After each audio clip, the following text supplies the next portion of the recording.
تب ہم سٹارٹ کرتے ہیں زنادقہ اور فلاسفہ کی تحریک کی. تو یہ آپ اگر پہلے ہی پڑھ چکے ہوئے تو یہ بہت پرانی موومنٹس ہیں. 611 عیسوی کیلنڈر کے لحاظ سے ہی ہم اسٹڈی کریں گے اور 1947 تک چلتی رہی ہیں اور آج کل بھی ہیں. میں یہ نہیں کہوں گا کہ وہ ختم ہوئی ہیں لیکن بہت غائب رہی ہیں. اب یہ زنادقہ کیا ہے؟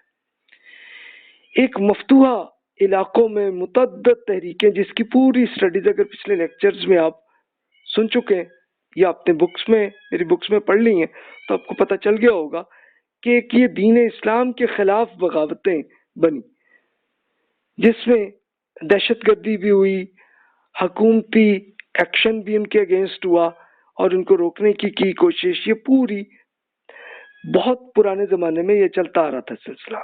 پروپیگنڈا وہ کرتے رہے، یعنی اسپیشلی کہ جب سے مسلمانوں کے ہاں جب کاغذ آنا شروع ہوا اور پھر اس کی باقاعدہ فیکٹریز بنی تو پھر یہ بہت سستا بن گیا، تو پھر اس میں بکس بھی مل گئیں.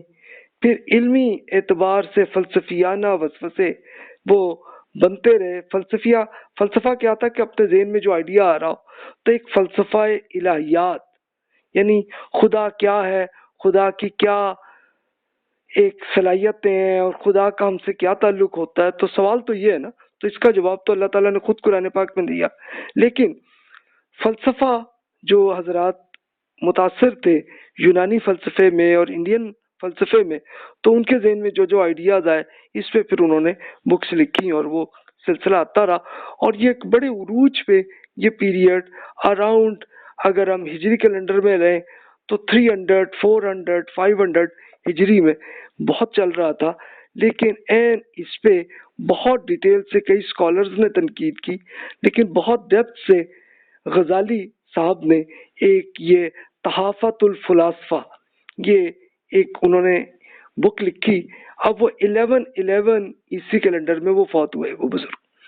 تو انہی کی بک کے انہوں نے فلسفے کی تنقید بھی کی، لیکن فلسفے کی کئی چیزوں کو انہوں نے قبول بھی کیا کہ ہاں جی یہ بات ٹھیک ہے. تو اس کو انہوں نے بہت ڈیپتھ سے کیا. تو ابھی آج کل کے زمانے کی امت مسلمہ جتنے بھی مسلمان ہیں تو ان کے ہاں میجورٹی کو ہم دیکھ سکتے ہیں کہ وہ غزالی صاحب کے فلسفے پہ متاثر ہے. تو یہ آپ کو آج کل بھی نظر آئے گا. تو یہاں تک یہ اثر ہے، یعنی غزالی صاحب ایک ایسے بڑے اسکالر بنے کہ جنہوں نے فلسفے کی غلطیوں کو واضح کرتے ہوئے اور یہ پھر بتایا کہ جناب فلسفے کی یہ چیزیں درست ہیں.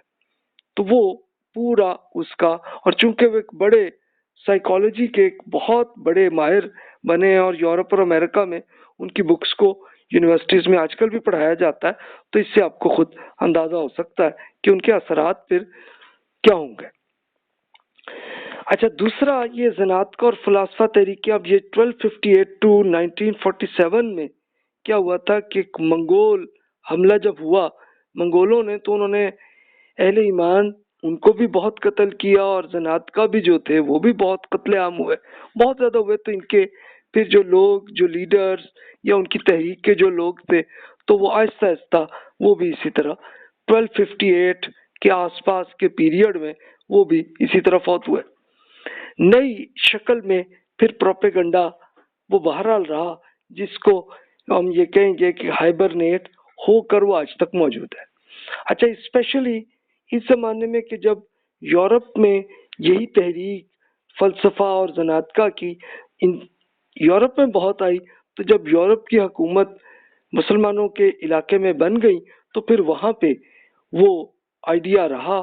جیسے مثال کے طور پر آج کل کے زمانے میں آپ کو یہ نظر آتا ہوگا کہ بہت سے لوگ وہ یہ کہتے ہیں جس کو الہاد ہم کہہ دیتے ہیں کہ جو خدا کو نہیں مانتے. تو یہ بھی اسی طرح کا ایک فلسفہ ہی ہے اور انہوں نے اس کی اپنی بہت سی بکس انگلش میں اور کچھ اور یورپین بکس میں لکھی ہوئی ہیں. تو وہی انہی کے آئیڈیاز وہ انٹرنیٹ پہ آپ کو سب کچھ نظر آتا ہے. فلاسفہ کی بہت ساری جو بکس ہیں اس کی تبلیغ وہ کرتے رہے. شکوک و شبہات یعنی دین سے متعلق اور نبوت کے بارے میں جو انکار بھی اگر کرتے رہے یا جو آئیڈیاز ہے وہ رہے. تو یہ تحریک آج کل بھی موجود ہے. ہائبرنیٹ رہیں وہ اس پیریڈ میں، لیکن اس کے بعد بھی بہرحال کچھ نہ کچھ بکس میں ان کا حصہ آنے لگا، اور اب وہ انٹرنیٹ پہ اب زیادہ وہ پھیل گئی ہیں، اس لیے کہ یورپ میں وہ زیادہ ان کا عروج حاصل ہوا۔ تو اصل ان کے زناتکا اور فلاسفہ کی تحریکیں وہ آج کل بھی موجود ہیں۔